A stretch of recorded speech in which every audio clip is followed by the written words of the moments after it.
Hey everyone. So let's talk about the Chinese military exercises that have been going on the past few days. As I'm recording this, it's about noon on Wednesday, December 11th, and these exercises started on Monday, December 9th, in the morning of December 9th. So I'm not at all surprised that we're seeing military exercises from China because President Lai just came back from visiting the U.S. in his tour around the Pacific. He visited Guam and Hawaii. And since the first Operation Joint Sword back in 2023, that was a response to President Tsai Ing-wen visiting the U.S. The Operation Joint Sword exercises, they look like they're trying to blockade Taiwan. That's what they look like. And they've been happening at extremely predictable times. The one in 2023 was when President Tsai Ing-wen visited the U.S. 2024A happened right after the inauguration of President Lai, William Lai, and 2024B happening on October 10th, the national holiday for Taiwan. So not a surprise, not at all. So I was expecting Operation Joint Sword 2024C to happen over the weekend. I even sent out a poll, and most of the response also thought that there was going to be 2024C, but that's not what happened. What happened is that China established some restricted fly areas across their eastern border. And this is a very different setup than what we saw in the Operation Joint Sword exercises. Now, you might have seen in the news how there were 90 vessels, and this was a huge exercise. And although there is some truth to that, but it's not as bad as many of the mainstream media news sources want you to believe. From the sources that I saw, 30 of these vessels were from China's Coast Guard, and the other 60 were from China's Navy. Only 9 of them were actually east of Taiwan. The vast majority of the exercise happened very close to China's coast. So to me, it looked like a very defensive exercise. And those 90 vessels weren't out for the whole 3 days. Right now it's Wednesday afternoon, and the last I looked, it was about 20 vessels. So I think most of those Chinese military vessels were only out for about a day, probably less than a day. And that's very similar to what happened with the last Operation Joint Sword exercise. It was only lasted 13 hours.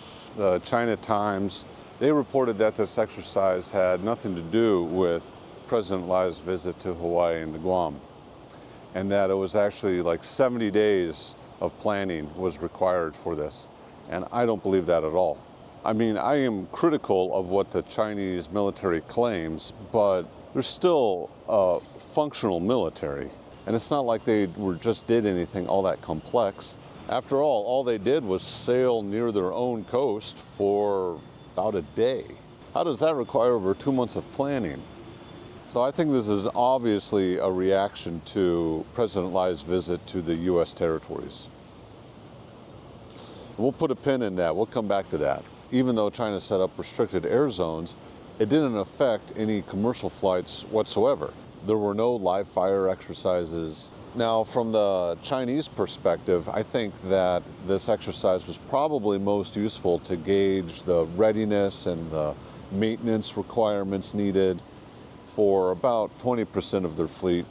So there's definitely value in that, but I think most of it was also propaganda.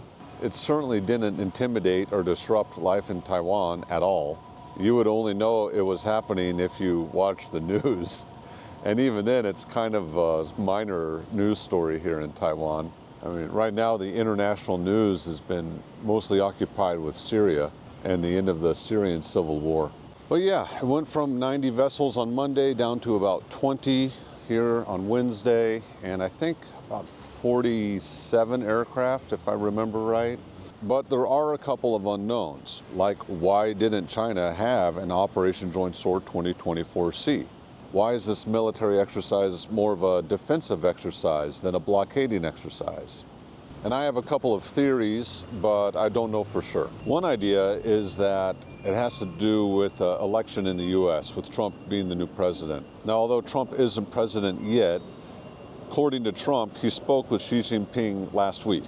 In October, when China did Joint Sword 2024B, Trump said that in his presidency, if they did something like that, then he would raise the tariffs on China like 200%.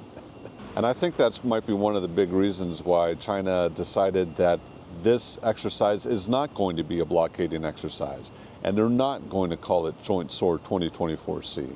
We have to remember that China's economy is incredibly export dependent, and a sudden spike of all Chinese exports to the U.S. would really disrupt China's economy. Now, when it comes to this particular exercise, even though part of it was in a large scale, I'm not worried at all. There were no reports of China's aircraft carriers being part of this exercise. There were no live fires. There's no reports of Chinese Marines doing any exercises. I'll tell you what would concern me, though, is if there were reports of China doing brigade-level amphibious landing exercises with live fire. Then I know that China is serious about throwing resources into training for landing operations. That would be something to be concerned about. I understand why Taiwan's Ministry of Defense raises concerns about these military exercises. It's their job to be concerned and to be vigilant about these exercises. But please trust me when I say that it is much, much, much more difficult for China to take Taiwan by force than it would be to try and subvert Taiwan's democracy and use propaganda.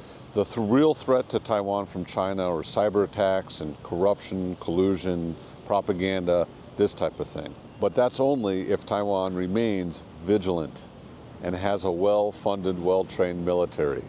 So keep it up.